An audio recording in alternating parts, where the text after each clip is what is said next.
Se você gostou desse corte, já deixa o seu like, deixa o seu gostei, se inscreva no canal, ative o sininho, que o nosso objetivo aí é chegar a 1000 inscritos. Então eu sou a favor das cotas sociais, independentemente de se é branco ou preto, não importa. Agora, cotas raciais e muito menos cota para transexuais, cara. É muito bizarro. A cota racial, ela...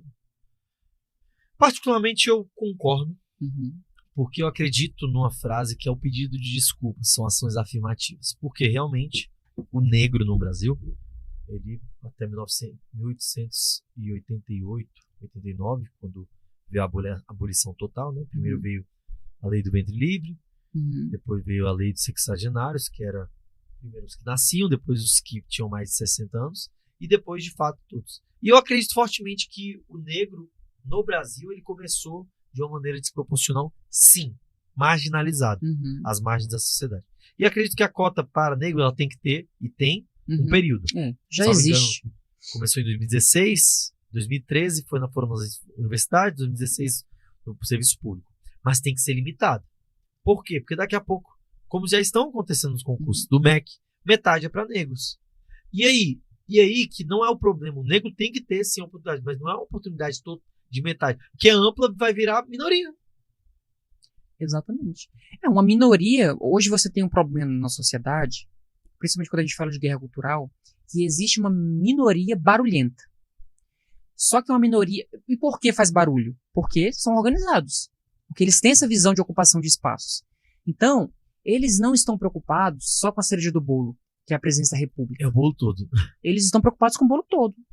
Conselhos tutelares, eles estão preocupados em ocupar um espaço ali como síndico de prédio, eles estão preocupados em ocupar as eleições nas escolas.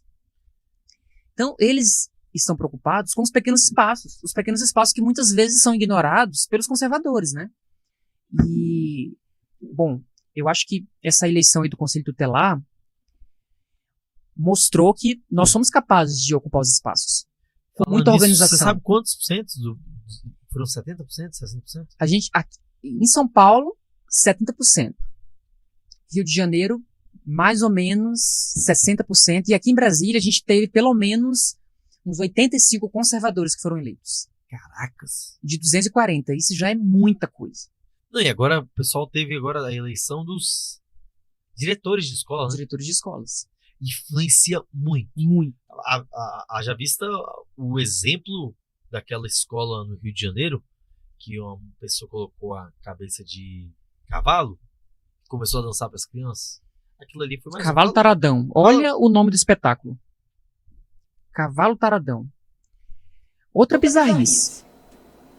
Aí eu quero entrar num tema que eu abraço há pelo menos uns 8 anos, que é o Escola Sem Partido. Imagine se não tivessem filmado.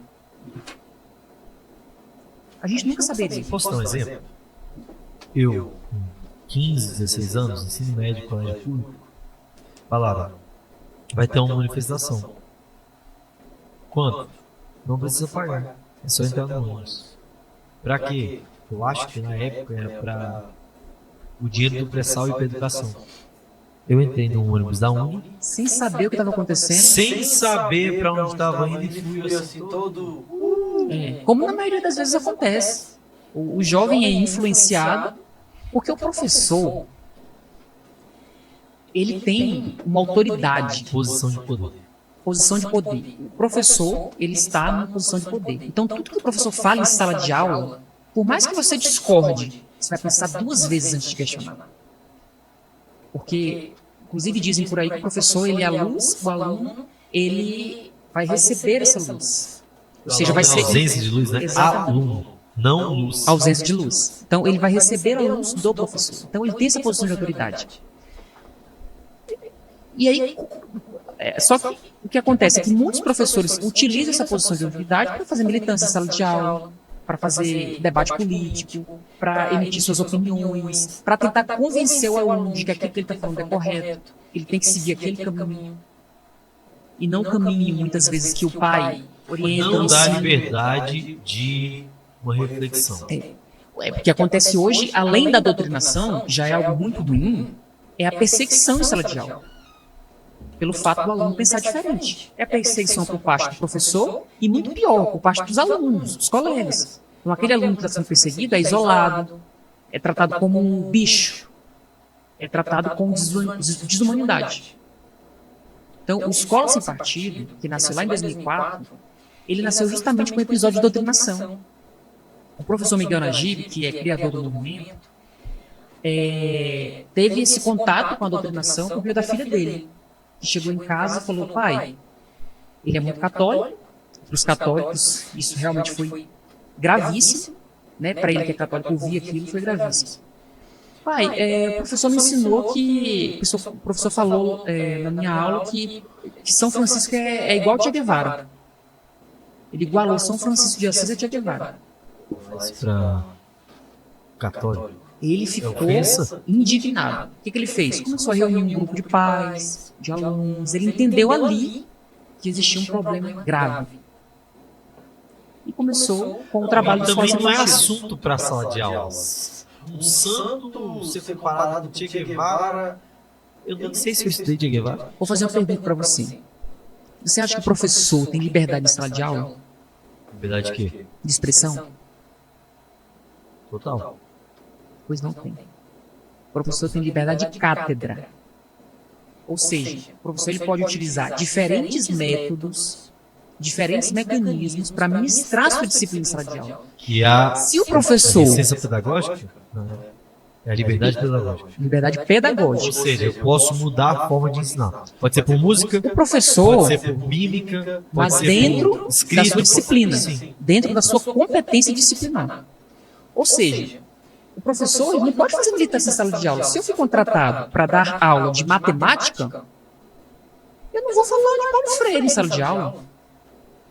Eu vou te falar, viu? O cara que não consegue avaliar alguma coisa, como é que ele pode falar que é alguma coisa? Porque Paulo Freire... Aliás, você sabe que liberdade de expressão pressupõe até silêncio. Se eu tenho liberdade de expressão, eu posso ter a liberdade de não falar, de ficar calado. Então o professor não tem liberdade de expressão em sala de aula. Se ele tivesse liberdade de sala de aula, ele poderia falar de qualquer assunto, menos da sua disciplina. Eu vou falar da minha posição, porque eu dou aula há mais de Caraca, eu tô 7 falando anos. com o professor, hein? Eu dou aula há 7 anos. E eu não tenho vontade de formar opinião. E a gente usa essa frase. O professor é o formador de opinião. Não, não é opinião. É a transmissão de conhecimento. Opinião ela vai pegar de acordo com as informações. Não com um posicionamento. Isso aqui é o certo, tá? Não. Tanto que eu ministro redação. E, cara,